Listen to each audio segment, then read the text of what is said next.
In this video, I'm gonna show you how to get the biggest cargo plane in GTA 5. So it's pretty easy. All you have to do is just download a mod. So as you can see, I have the mod downloaded, and once you select the cargo plane, it will spawn.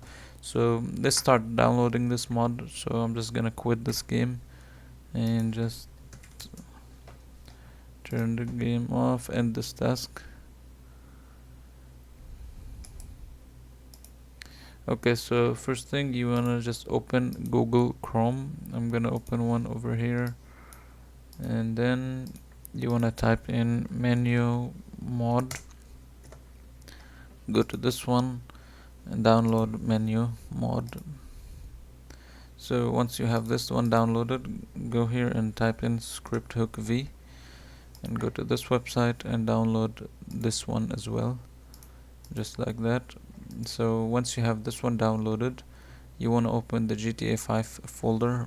So from the Epic Games, I can open it from here like this, and I'll just place it here.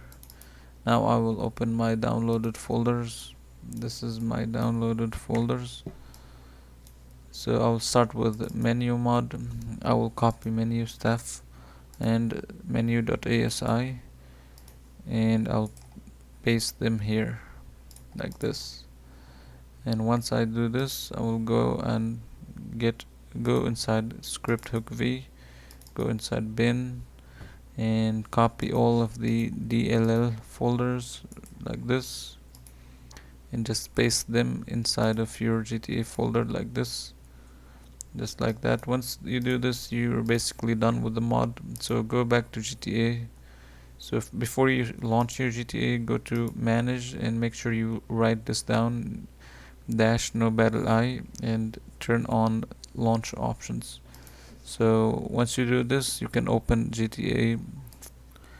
Okay, as you can see guys, I have entered into GTA 5, and to enable this plane mode, what you're gonna do is press F8, and you wanna go down here to vehicle options, vehicle spawner, and go down all the way until you see planes. And if you go down, you will see cargo plane. So press enter to activate it, and just press F8 to close down the menu mod. And as you can see, now you have the biggest cargo plane in GTA 5. And that's it for this video. If you enjoyed this video, make sure to leave a like and subscribe.